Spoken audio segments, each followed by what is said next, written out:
Dans cette vidéo, on parle de la crypto-monnaie Polygon, anciennement nommée Matic. On voit ensemble quels problèmes cette crypto-monnaie essaye de résoudre. On va voir ensemble l'objectif de cette crypto-monnaie et pourquoi elle pourrait rapporter beaucoup d'argent sur le long terme. Je vous donne également le risque principal que je vois sur cette crypto-monnaie. Vous êtes prêts? On est parti.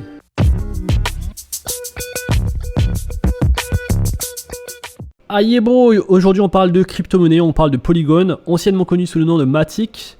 Une crypto-monnaie qui a eu beaucoup de succès en 2021, début d'année 2021. Est-ce que ça va être le cas sur le long terme? On parle de ça dans cette vidéo. Donc comme d'habitude, si vous aimez ce type de vidéo, n'hésitez pas à liker la vidéo, à vous abonner à la chaîne. Alors Polygon Network, qu'est-ce que c'est? Anciennement connu sous le nom de Matic, c'est un network, c'est un réseau qui permet de construire des réseaux blockchain compatible Ethereum, avec donc comme fonctionnalité et comme phrase clé une crypto-monnaie qui est construite par des développeurs pour des développeurs. Alors maintenant la question c'est de savoir quel est le problème que Polygon va résoudre et c'est ce qu'on va essayer de voir dans cette vidéo. Donc Polygon à l'origine sous le nom de Matic Network, la société a été rebaptisée Polygon car le potentiel de Matic a pris plus d'ampleur. Ils ont choisi de nommer Polygon qui se définit donc comme un écosystème de blockchain collaborative qui sont massivement évolutives et qui conservent également leur souveraineté. Le problème que Polygon souhaite résoudre, c'est un problème lié directement à l'Ethereum. Donc il ne fait aucun doute aujourd'hui que l'Ethereum est devenu une plateforme blockchain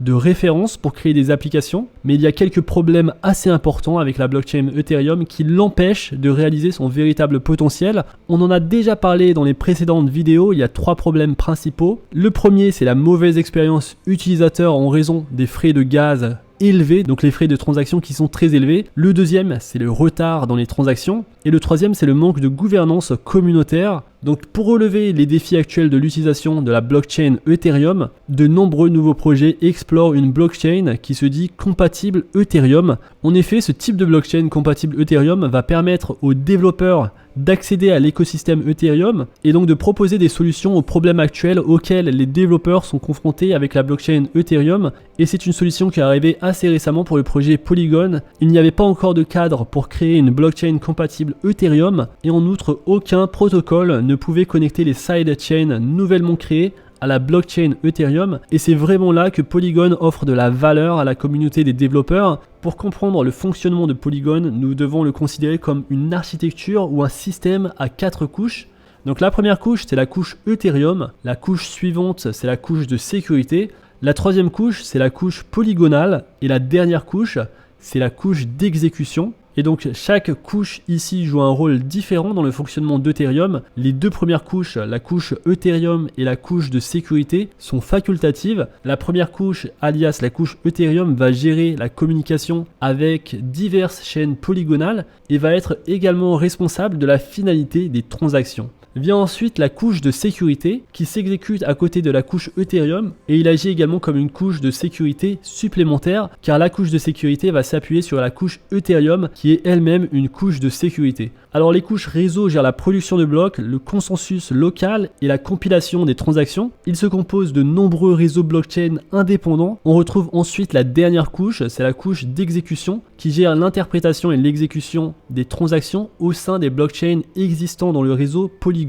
Il existe 2 types de chaînes Polygon, la chaîne autonome et la chaîne sécurisée. Et donc les chaînes autonomes, comme leur nom l'indique, ce sont des chaînes indépendantes et responsables de la sécurité. Cela signifie qu'ils ont leur propre ensemble de validateurs, contrairement à la chaîne sécurisée. Les chaînes autonomes vont donc convenir mieux aux projets d'entreprise et aux grands projets ayant des communautés fortes. Les chaînes sécurisées s'appuient sur la sécurité en tant que service via des preuves de fraude ou de validité. Les chaînes sécurisées conviennent mieux aux startups et aux projets qui accordent plus d'importance à la sécurité. Et donc l'architecture est un peu similaire à celle de Polkadot, sauf que pour Polygon, elle va s'appuyer sur la sécurité Ethereum. Alors Polygon, c'est une technologie qui a pris énormément depuis le début mars. En effet, elle a été listée sur Coinbase et depuis, le prix de l'action a augmenté 10 fois plus. C'est une technologie que je trouve très intéressante car elle résout le problème actuel de l'Ethereum. Donc Polygon, il faut savoir qu'elle a un partenariat avec Chainlink et donc le partenariat important, Chainlink VRF, qui permet d'ajouter une fonction aléatoire sur les contrats intelligents. C'est une fonction qui est beaucoup utilisée sur les contrats intelligents de l'Ethereum pour principalement les NFT, pour le gaming, mais également pour les jeux de hasard, les jeux de chance. Les NFT représentent l'un des potentiels les plus importants pour les crypto-monnaies et Polygon est l'un des choix de référence aujourd'hui. C'est en effet entre Ethereum et Polygon qu'on va choisir et la plupart des cas, on va choisir Polygon grâce aux frais de transaction qui sont juste ridicules par rapport à Ethereum. Alors ce partenariat avec Chainlink est très important car il va permettre de développer beaucoup plus d'applications, des applications au même niveau que les applications qu'on retrouve sur le réseau Ethereum. Alors Polygon, comme beaucoup de crypto-monnaies, est corrélé au prix du Bitcoin et en ce moment le Bitcoin a bien chuté en prix, mais du coup comme vous le voyez, le prix de Polygon a bien augmenté.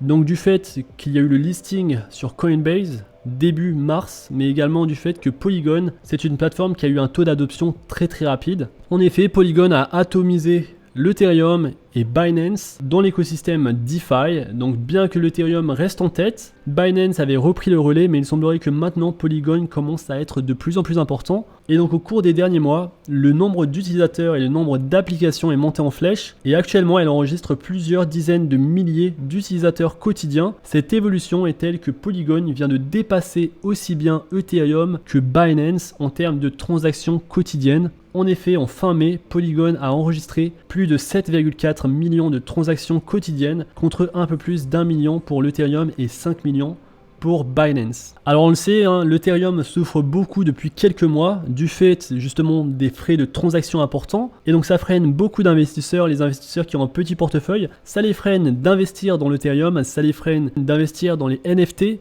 également de l'autre côté on a le protocole Binance qui souffre de hacks en série en plus d'une instabilité de plus en plus courante sur la chaîne. Résultat, Polygon va profiter et profite largement de ces deux phénomènes pour attirer les utilisateurs des deux blockchains vers ses propres protocoles. Donc la tendance elle a été menée par un des géants de la DeFi, de la finance décentralisée, j'ai nommé Aave. Au début du mois d'avril dernier, le protocole de prêt et d'épargne Aave avait annoncé sa migration vers la sidechain Polygon. Cet élément de taille a poussé beaucoup d'utilisateurs à utiliser Aave sur Polygon et a permis donc au réseau d'étendre sa base d'utilisateurs, aussi bien que sur les 10,51 milliards de dollars déposés sur le réseau Polygon, 8,1 milliards de dollars reviennent à Aave. Je vous en parlerai de Aave car c'est un projet qui est fantastique également. Alors ce qui a poussé cette adoption de masse, c'est également le jeu Aave Gochi, un jeu de NFT qui est sur le principe du stacking et qui du coup a fait transiter une bonne base d'utilisateurs sur le réseau Polygon. Alors pour les projets à surveiller, je ne vais pas vous en donner 36 000, je vais vous donner le projet le plus important pour moi dans l'écosystème Polygon, mais je vous invite à mettre en commentaire les projets les plus importants à surveiller pour cet écosystème. Le projet que je surveille, c'est QuickSwap, donc similaire à Uniswap et à PancakeSwap. QuickSwap, c'est la plateforme d'échange de Polygon.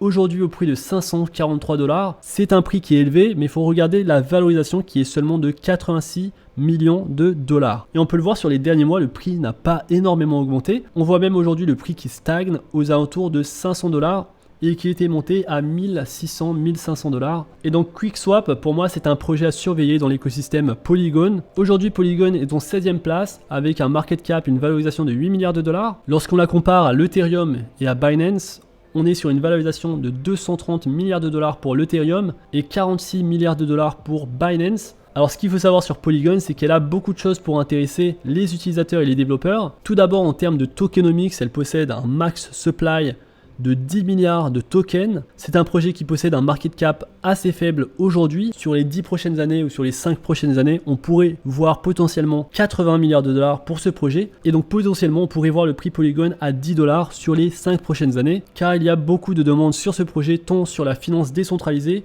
mais surtout sur les NFT. Alors c'est bien beau de donner une prédiction de 10 $ en 2025, mais il faut savoir qu'il y a un risque selon moi pour Polygon aujourd'hui, et ce risque va dépendre principalement de la venue de l'Ethereum 2.0. Est-ce que Polygon réussit à résoudre le problème principal de l'Ethereum, qui est le problème d'extension à plusieurs utilisateurs? En effet, l'Ethereum ne réussit pas à s'étendre à une base importante, très importante d'utilisateurs. Est-ce que l'Ethereum 2.0, lorsqu'il sortira, va tuer le projet Polygon? C'est une question qu'on se doit de se poser aujourd'hui et c'est la raison pour laquelle pour moi Polygon ce serait un investissement sur le court moyen terme et du coup pour du long terme j'attendrai plutôt de voir comment fonctionne l'Ethereum 2.0. Si l'Ethereum 2.0 réussit à résoudre les problèmes de flexibilité, d'évolution sur son système et sur sa base d'utilisateurs, si c'est le cas, alors que deviendra Polygon? Je pense qu'il y a une place pour tous les projets. Je pense aussi que Polygon apporte de la valeur tant sur les chaînes de sécurité qu'elle propose propose, mais aussi sur sa compatibilité qui est très facile sur le réseau Ethereum. J'aime beaucoup le projet, je pense que la base de données utilisateurs continuera et continue actuellement. Les transactions sont en augmentation, mais que deviendra Polygon lorsque sortira l'Ethereum 2.0? Je pense qu'il faut suivre ça de près et qu'il faut peut-être que l'équipe derrière Polygon travaille sur plus de partenariats avec de grands projets et donc des partenariats aussi importants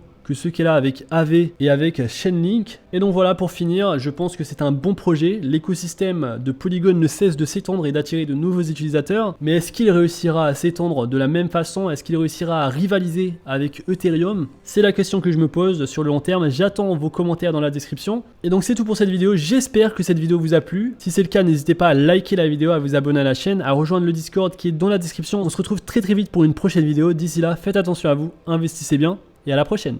Peace.